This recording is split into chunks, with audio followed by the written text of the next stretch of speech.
Students, क्या हाल है। मेरा नाम है उमर फरूक और आप देख रहे हैं M Umar official YouTube channel. तो आज की हमारा जो लेक्चर होगा इसमें हम 1.2 को डिस्कस करेंगे। ये 1.2 के जो पहले कुछ क्वेश्चंस है उसमें तो आपने सिर्फ और सिर्फ डिफाइंस ही करनी है। अगर आपको डिफाइंस क्लियर होगी तो फिर आपको जो 1.2 का पहला question number 1, question number 2, question number 3 ये सारे क्लियर हो जाएंगे, क्योंकि इसमें आपने सिर्फ ये बताना है कि रेक्टेंगुलर मैट्रिक्स कौन सा है, स्केलर मैट्रिक्स कौन सा है, ट्राई और इसके अलावा स्केलर मैट्रिक्स कौन सा होगा, रो मैट्रिक्स कौन सा होगा, कॉलम मैट्रिक्स कौन सा है। आपने यानी जो 3 क्वेश्चन है इनमें सिर्फ और सिर्फ इन कॉलम्स को यानी इन मैट्रिक्स को बयान करना है कि वो कौन सा मैट्रिक्स है। उसके लिए अगर आप डिफाइंस को अच्छे तरीके से रीड अप कर लेंगे तो आपको क्वेश्चन सारे के सारे आ जाएंगे। तो उनके उनके लिए मैं एक अलग से वीडियो बनाऊंगा जिसमें मैं सारी डिफाइंस को क्लियर करूंगा विद एग्जांपल, तो ताकि वो आप लोगों को आसानी से समझ आ जाए।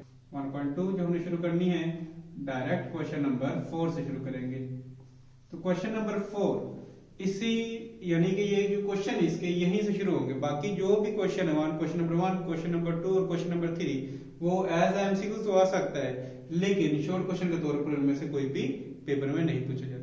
तो अगर शॉर्ट क्वेश्चन आएगा तो क्वेश्चन नंबर 4 से आएगा या क्वेश्चन नंबर 5 से आएगा या क्वेश्चन नंबर 6 से आता है। शॉर्ट क्वेश्चन 1.2 में से अगर शॉर्ट क्वेश्चन आएगा तो इन्हीं 4 क्वेश्चन में से इन्हीं 3 क्वेश्चन में से आएगा कोई। तो क्वेश्चन नंबर 4 में आपने सिर्फ और सिर्फ नेगेटिव ऑफ मैट्रिक्स को ही मालूम करना है।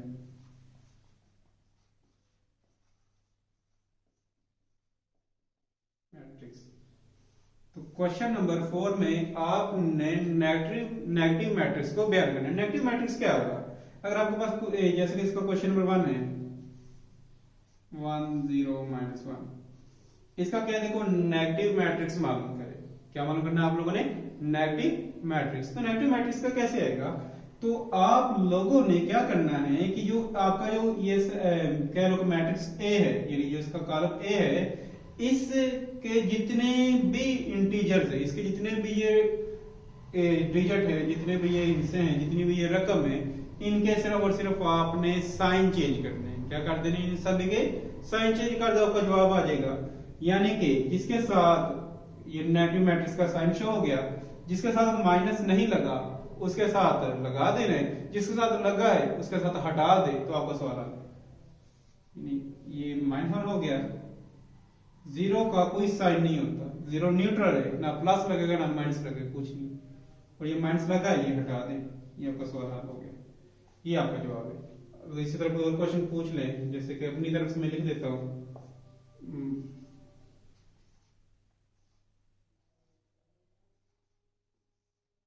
ये क्वेश्चन है, इसका नेगेटिव मैट्रिक्स क्या आएगा आपका?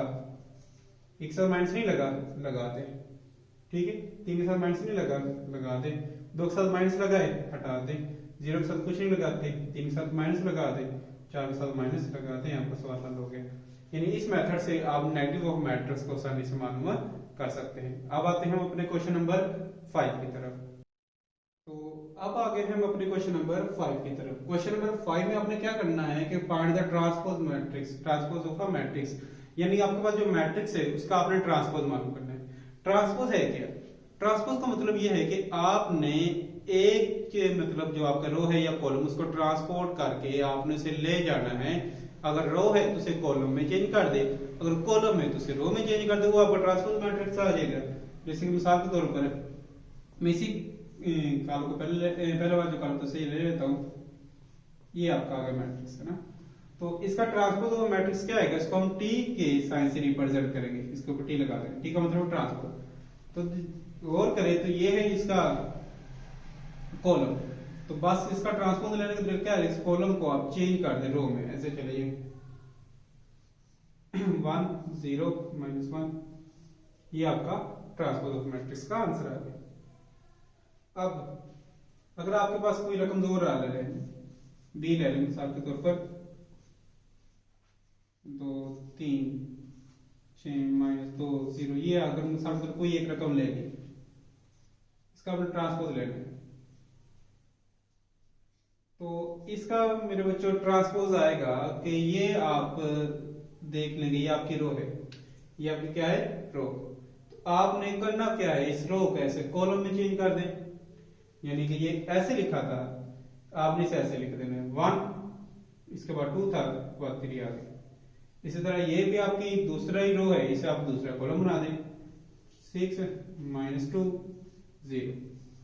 ये क्वेश्चन आपके पास हल हो गया। आप इस तरीके से ट्रांसपोज ऑफ मैट्रिक्स को मालूम कर सकते हैं। अगर आपको समझ आ गई तो ठीक, अगर ना समझ आए तो आप मुझे कमेंट करके बता सकते हैं, मैं आपके लिए ये सारे क्वेश्चंस की वीडियो बना दूंगा। तो अब चलते हैं हम अपने क्वेश्चन नंबर 6 की तरफ। तो अब हम आगे हैं अपने क्वेश्चन नंबर 6 की तरफ। ये इस एक्सरसाइज का सबसे इंपोर्टेंट शॉर्ट क्वेश्चन है, तो मैं आपको अब इस क्वेश्चन को हल करने का तरीका बताऊं। ये है आपका ये आपका मैट्रिक्स ए है। तो इसका सवाल क्या है, उसने कहा कि ए का ट्रांसपोज लेना है, ले लेंगे हम। फिर उसने कहा ए का ट्रांसपोज लेने के बाद उसका फिर से ट्रांसपोज ले लें। ये आपके लेफ्ट साइड हल होगी। उसने कहा फिर जो जवाब है वो आपके राइट हैंड साइड के इक्वल आना चाहिए, वो सिर्फ और सिर्फ ए है। यानी आपने ए का 2 दफा ट्रांसपोज लेना है, तो वापस उसने कहा कि वही सवाल बन जाना चाहिए, जो जवाब है वही सवाल होना चाहिए। तो अब देखते हैं कि ये हमारी लेफ्ट साइड है, लेफ्ट हैंड साइड। उसने कहा ए का ट्रांसपोज लेते हैं, हम ले लेते हैं इसके सवाल के मुताबिक 1 2 0 1।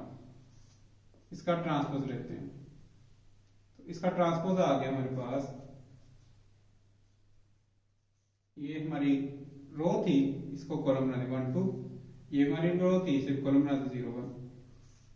अब उसने कहा था एक दफा इसका ट्रांसपोज लेना, वो हमने ले लेते ही आंसर। उसने कहा जो आंसर आएगा उसका फिर से ट्रांसपोज ले। तो अब हम इसका फिर से ट्रांसपोज लेते हैं। अब जिसका आंसर आया है वो देखते हैं। ये 1 2 है, ये मीन ये रो है आपका। अब इसे कॉलम बना दें। ये भी रो है, इसे आप कॉलम बना दें, 2 1 इसे लिख दें। ये आपका आंसर आ गया। तो अब left hand side totally solve हो गई। राइट हैंड साइड उसने क्या कहा था, सिर्फ ए है और ए है हमारे पास। क्या ये मैंने ऊपर बड़ा करके लिखा हुआ है, ये है हमारे पास 1 2 0 1। देखें ये हमारे लेफ्ट हैंड साइड का आंसर 1 2 0 1, ये हमारे पास राइट हैंड का आंसर है 1 2 0 1। तो लेफ्ट हैंड साइड और राइट हैंड साइड बिल्कुल इक्वल आ गई। तो आई होप आपको ये क्वेश्चन समझ आ गया होगा। तो आप ये लास्ट में लिख दें, it's proved that left hand side is equal right hand side. इसी तरह इसका जो दूसरा क्वेश्चन है वो सेम ए की जगह वहां पर उसने बी का सेट दिया है और इसकी वैल्यू है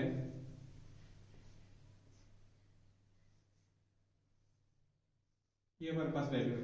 तो क्वेश्चन भी सेम इसी तरीके से, ए का ट्रांसपोज की जगह बी का ट्रांसपोज है, तो ए की जगह बस बी का सेट है। तो आप इसी मेथड से, जैसे ये किया कि आपने बी का एक दफा ट्रांसपोज लेना, उसका फिर से ट्रांसपोज ले लेना, अब बस लेफ्ट हैंड साइड का आंसर आ जाएगा। इसी तरह आपने फिर राइट हैंड साइड में सिर्फ बी का मैट्रिक्स ही लिखना है, तो फिर आपकी left hand side right hand side बिल्कुल इक्वल आ जाएगी। तो ये क्वेश्चन आप खुद इसकी प्रैक्टिस करें, तो उम्मीद है कि आप लोगों को ये आसानी से आ जाएगा। क्वेश्चन आपको आपकी प्रैक्टिस ही आएगी, जितनी ज्यादा प्रैक्टिस करेंगे उतनी ही ज्यादा आपको मैथ आएगी। प्रैक्टिस के बगैर मैथ आपके लिए आना थोड़ी सी मुश्किल है। बाकी ऑल द बेस्ट।